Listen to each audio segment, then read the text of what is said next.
everyone! So, welcome back to my YouTube channel. So, I'm Claudine Clavillas and this is my YouTube channel. Kung hindi ka pa nakasubscribe, please do like, share, and subscribe to my YouTube channel para updated kayo sa mga panibagong videos ko. So, for today's video, guys, is meron akong i-share sa inyo na meron kayong makukuha kay Shopee na bonus. Kung alam ninyo na may mga ni-refer kayong tao under your link or yung sa inyong Shopee affiliate program link at may na-refer kayo, malay mo, next month, next day, ngayong week, or next year, dumating na yan sa inyo. So, guys, yung ituturo ko sa inyo is yung Shopee Affiliate Referral Program. So, unang-una, ano nga ba yun? So, ibig sabihin, kapag nag-sign up ka sa under my link or kahit sa link ninyo, guys, may na-refer kayo, is magkakaroon kayo, guys, ng commission. So, ito po yung proof. Ayan. So, ayan, guys, yung proof po na binigyan ako ni Shopee ng kanilang bonus, which is yung affiliate program or referral program po nila. So, ayan, guys, diba? Ayan po yung proof. So, una, guys, ayan, tinignan ko sa account ko, then tinignan ko kung saan siya galing, and then, ayan, guys, pinag-transfer ko na din siya. So, yan, guys, yung proof na talagang meron din income kay Shopee affiliate kapag nagre-refer ka.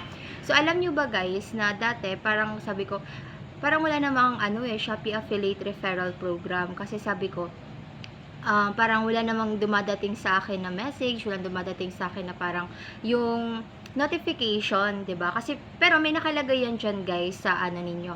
So, kung affiliate na kayo, guys, punta kayo sa affiliate program, tapos doon sa My Me, guys, tingnan nyo doon yung refer and earn. So, ibig sabihin, pag nag-refer kayo is makaka-earn kayo. Pero hindi ko lang, guys, alam kung kailangan ba is active si affiliate para ma-recognize ni Shopee or ni affiliate na nag-affiliate siya. Kasi wala kasi nakalagay doon kasi may dalawang bagay yan. It's either, guys, pag nag-sign up sila, agad ba na-recognize na, or kapag nag-sign up sila and na-approve na sa payment and tax information, kumikita na din sila and may commission, doon nga ba ma-recognize na parang doon na sila ma-recognize na talagang affiliate na sila at pumasok yung commission ko bilang pumasok yung commission ko na sila refer under my link. So, paano ba, guys, nangyayari yung Shopee Affiliate Referral Program link? So, unang-una, kung hindi ka pa, guys, Shopee Affiliate, meron ako ilalagay dyan sa description link na Shopee Affiliate Program.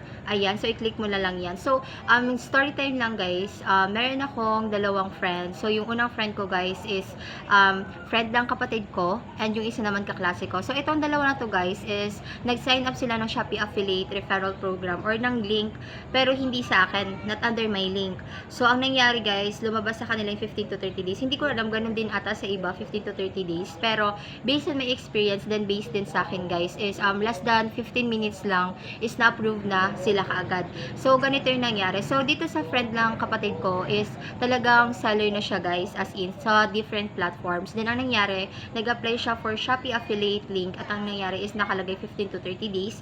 Ganon din naman sa kaklase ko, 15 to 30 days. So, pero, guys, disclaimer lang, kahit saan naman pwede po kayong mag-Shopee Affiliate referral link. So, siguro minsan paswertihan lang or parang ganon talaga, may mga instances na ganon. Pero silang dalawa, guys, ang sinuggest ko sa kanila kapag nag-fill up na kayo sa Shopee Affiliate Referral Program at lumabas yung 15 to 30 days and gusto nilang mag-apply under my referral link or under my Shopee Affiliate link, is pinagawa ko na lang sila, guys, ng panibagong Shopee account. Yes, panibagong Shopee account po.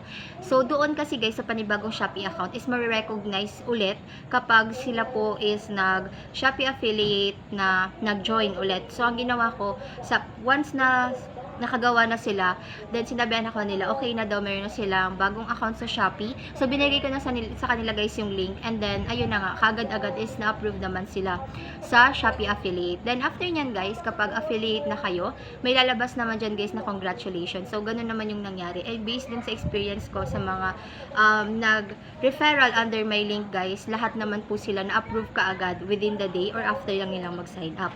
So, again, if interested kayo, guys, nandyan yan sa description link. Okay? Then, after naman yan, guys, ang gagawin mo is pumunta ka na doon sa My Me. Okay? Sa Me. And tinutukoy ko po is referral program, ha? Pumunta ka doon sa Me.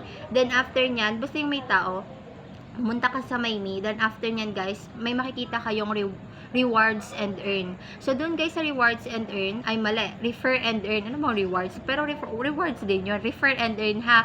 May nakalagay doon guys na refer and earn. Then, after nyan, i-click nyo lang yun. Ano na po yung Shopee affiliate link nyo po. And yung referral code nyo. So, if may friends kayo, may families, or may mga gusto maging Shopee affiliate, ibigay nyo na po guys yung Shopee affiliate referral program ninyo at sabayan nyo na ng code. Kasi baka hingiin din yung code. Okay? Para isahan na lang. Then, after nyan, okay na guys. Pwede na kayo mag-start sa Shopee affiliate. Kung gusto niyo mag-focus lang sa refer, mag-focus kayo sa refer. Kung medyo mahina yung benta nyo. Then, ayun nga guys. So,